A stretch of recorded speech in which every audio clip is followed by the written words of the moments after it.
Olá pessoal da região 44, eu sou o Giovanni. E eu sou o Renan Benedetti. Hoje estamos aqui com uma história de abdução em Maringá mesmo. Não, várias histórias, né?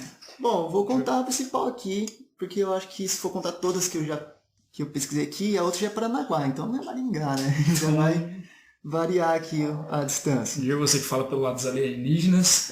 Eu vou contar uma história, o Renan vai falar sobre os graus de abdução e contatos, né? Que pode ter. É um bom filme de referência para vocês, é Contatos de Quarto Grau. Realmente tem contato de quarto grau e o filme Sinais tem contato de terceiro grau. Filme de 2000, não, de segundo grau, aliás. Tem um filme que eu não sei o nome, mas eu lembro quando eu era criança que eu assisti. Harry Potter. Não, é de ET. Talvez Harry Potter seja um ET, né?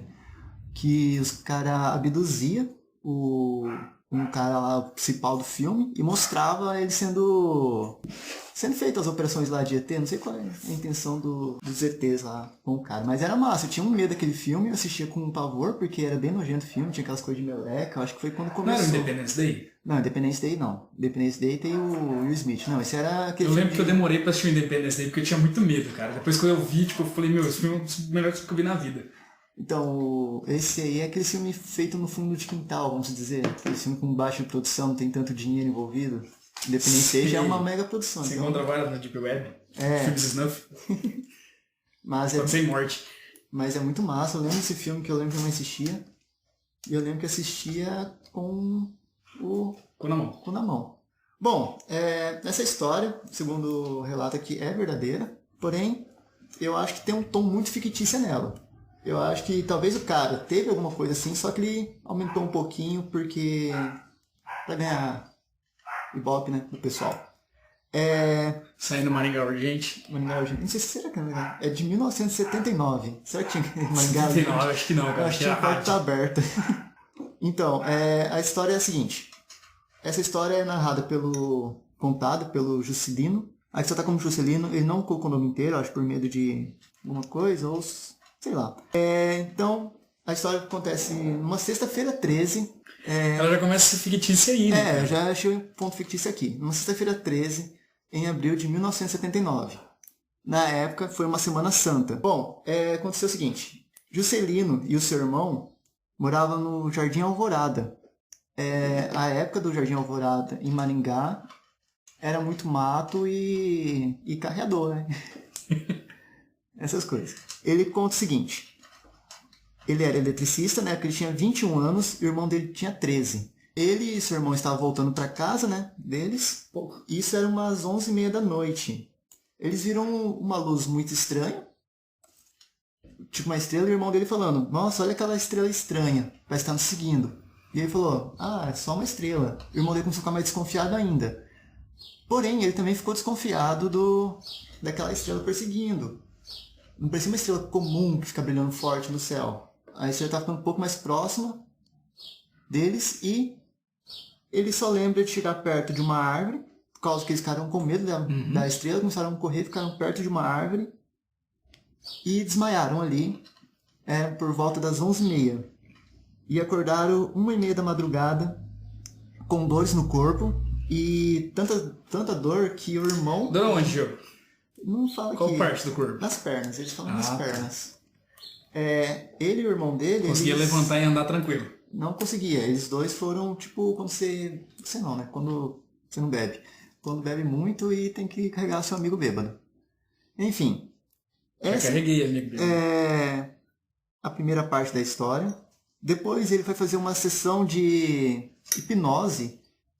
E nessa sessão de hipnose, ele revela mais detalhes porque ele está em estado hipnótico. Uma coisa interessante que o pessoal fala muito a respeito de regressão nesse sentido, né? Não de hipnose, eles falam de regressão. Quando eles sentem que teve algum caso envolvido com algo misterioso nesse sentido, né? Não vai se fazer a parte do Juscelino, vou fazer as perguntas do... Eu vou? Vai. Então eu vou fazer as perguntas do hipnólogo para ele. Bom, nessa sessão que ele teve, foram mais de 30 horas de hipnose, feitas não no mesmo dia, claro, feitas em sessões, que deu mais de 200 páginas de relatos. Mas aqui está um principal. começar com o hipnólogo. Gente, o Juscelino fala pra caramba. Eu Fala. tô vendo aqui a pauta, ele praticamente fala sozinho. O hipnólogo chega e pergunta: em que lugar da nave você está agora? Estão em algo parecido com uma cadeira de dentista, muito moderna, sofisticada e mecanizada. A temperatura no ambiente normal tem um aparelho, mas tem um aparelho na minha cabeça. Como eles colocam esses equipamentos na sua cabeça? É parecido com um capacete, sinceramente não sei muito bem. Sei que estou consciente todo o tempo, mas vejo somente o que o capacete é móvel. É móvel. Com quem você conversa na nave? Converso somente com a mulher, porém outros, ETs, falavam comigo antes dela chegar. Ela entrou por uma porta e sentou do meu lado, começou a me acariciar amavelmente, passar a mão em meu rosto, cabelo, peito e todo o meu corpo. Você fica excitado? Sim, agora ela abre uma parte da minha roupa e uma espécie de zíper. Não posso ver nada direito. Estou em cima dela e fazemos sexo. Como se comunicam? Conversamos por pensamento. Ela não precisa mexer os lábios para conversar. Que tipo de sensação ela demonstra? Ela não demonstra nada, nenhuma sensação. Tem um prazer gelado. Diz poucas palavras, apenas que é uma mulher viajante, mas não específica, que todo tipo de pessoa é. E como está essa mulher? Ela usa um macacão preto, seus cabelos são longos, negros e caem sobre os ombros. Ela não permite que eu veja todo o seu corpo, permanece vestida o tempo todo. E é uma moça alta, com mais de 1,75 m. Porra, é alta pra caramba, é mais alta que eu. E ele fala isso, é mais alto que eu, provavelmente ele era pequeno. Seus olhos são negros, não tem sobrancelhas e sua pele é morena, mais escura que a dos homens que estão na nave. Tem outras características? O nariz e os olhos são iguais aos nossos, tinham lábios médios e não vejo se há dentes. Tem orelhas comuns, é uma moça muito bonita em relação às terráqueas. Não usa nenhuma joia, sua roupa é fechada até o pescoço, não consegui saber se tinha seios ou não. Ela não permite que eu os veja ou os toque. O que vocês conversam? Ela me diz que talvez a semente cresça. Nós conversamos sobre a Terra, sobre a maneira neurótica com que as pessoas vivem. Ela diz que a vida é cheia de conflitos, guerras e fome. E ninguém se preocupa com os efeitos de tudo isso. Diz também que ela e os outros amigos da nave que vieram numa missão de paz, não para nos julgar ou algo parecido. Agora ela se retirou pela mesma porta que ela entrou. Fale mais sobre essa missão. Eles vieram para nos julgar? Eles teriam que nos observar primeiramente, ver nossa ética, e esse foi um dos motivos pelo qual eles me raptaram. Eles dizem vir de um lugar muito longe entre as estrelas. E como você saiu da nave? Flutuando. Levaram-me até o lugar onde meu irmão estava deitado e a nave estava a uma distância mais ou menos de 800 metros da árvore e a 5 metros do solo. Vou para junto do meu irmão e não vejo os ocupantes da UFO. E o que você faz ao encontrar seu irmão? Tento ir para casa, estamos muito desgastados, precisamos nos apoiar para nos levantar. Eu me sinto muito mal neste momento. Lembro-me que no caminho de casa haviam 3 luzes passando como um flash pelo céu. E assim termina esse pedaço da conversa do hipnólogo com o... Hipnólogo, cara. Hipnólogo com o Juscelino.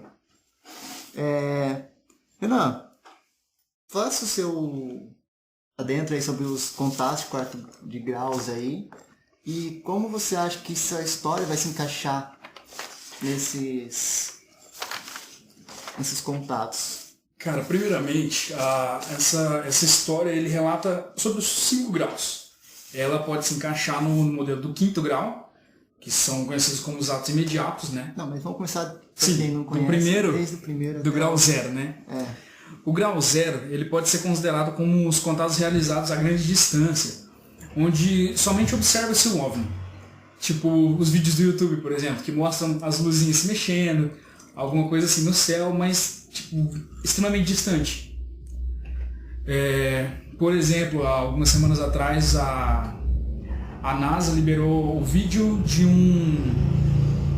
A NASA não, desculpa. A Marinha Americana liberou um vídeo de uma sonda que eles conseguiram captar um objeto que parecia um tic-tac branquinho.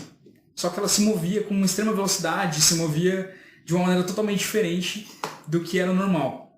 E isso aconteceu depois de julho desse ano. É bem recente. Nossa. Esse seria um contato de grau 0.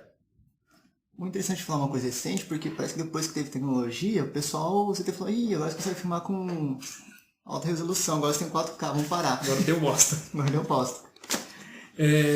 Aí a gente tem o grau 1, que ele é similar ao anterior, só que a única coisa que muda é que você consegue ver alguns detalhes da nave, como janelas, portas, pontos de luz. Por exemplo, você vê um objeto voando, vê no vídeo, e vê que ele tem, 3, 4 luzes.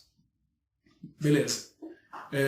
Não sei nenhum relato que seja específico de grau 2, ele se assemelha muito ao grau 1, então, isso aí. O grau 2, aliás, o grau 1 foi esse que eu acabei de falar. O grau 2, ele acontece quando o OVNI sobrevoa um determinado local e nesse local ele deixa indícios de sua passagem. Como, por exemplo, os agroglifos, sabe? Quando há os desenhos nas plantações, Sim. eles são chamados de agroglifos. Agroglifos. E, cara, isso não há muitos relatos hoje, mas há um tempo atrás, década de 70, 80, tinha muito. E um filme que mostra muito isso, que a gente tinha falado, é o filme Sinais. Nesse negócio aí de agroglifos. Agrogrifos? Glifos. Glifos, desculpa. Isso aí já foi comprovado que era um pessoal mesmo, quando começou essa febre aí dos anos 80, 70, era o pessoal mesmo que esperava a própria plantação, às vezes para conseguir um seguro do lugar que estava falência, e usava a desculpa que foi atacado por aliens, que estava febre, então o seguro, querendo ou não, acabava chamando o local, a mídia local, televisão, essas coisas, ia atrás para filmar, porque isso ia dar ibope para a TV, então... E foi comprovado e foi mostrado até os equipamentos que eles usavam, que eram quebrados com o pé, que tipo, você pegar o cabo da vassoura do rodinho e ficar pisando em cima assim. Até ele esmagar totalmente a plantação. Até esmagar totalmente. Mas assim, nessa questão do caso dos contatos de segundo grau, eles não acontecem só quando é derrubado, sabe? Ele pode provocar algumas perturbações em pessoas ou animais. Pessoas que tenham tendência a se perturbarem, tipo, alguma pessoa que tem algum... não um problema, mas alguma deficiência mental ou alguma coisa do tipo, e animais. O contato de terceiro grau, ele já se caracteriza quando é possível você observar o tripulante da nave. Só que sem ter qualquer outro contato com ele. Tipo, ele não fala com você, ele não olha para você, você só observou ele. E isso acontece... Eu já ouvi casos disso, na verdade eu ouvi em outros podcasts, Hangar 18, um excelente podcast, onde pessoas dentro de aviões ou dentro de outras aeronaves, muitos pilotos contam que conseguem observar às vezes os OVNIs e em casos muito raros eles conseguem chegar a observar os tripulantes, mas nenhum desses foi gravado, ou pelo menos eles não conseguem ter conhecimento, não é liberado nada disso gravado até hoje. O contato de quarto grau é bem similar ao anterior também, só que ele envolve gestos, telepatia, palavras com os humanos. Um exemplo que é excelente desse tipo de contato, que eu acho muito legal, é o filme A Chegada. A Chegada é um filme excelente que a gente vê um outro tipo de alienígenas, ET. Isso, ele sai daquela cabeça dos Greys, que é o pequenininho, cabeçudo. Ele parte dos heptapods, né? Isso. São os alienígenas com 7 patas. Essa ou Hexa, mas eu acho que Hexa é o Brasil que quer. heptapods.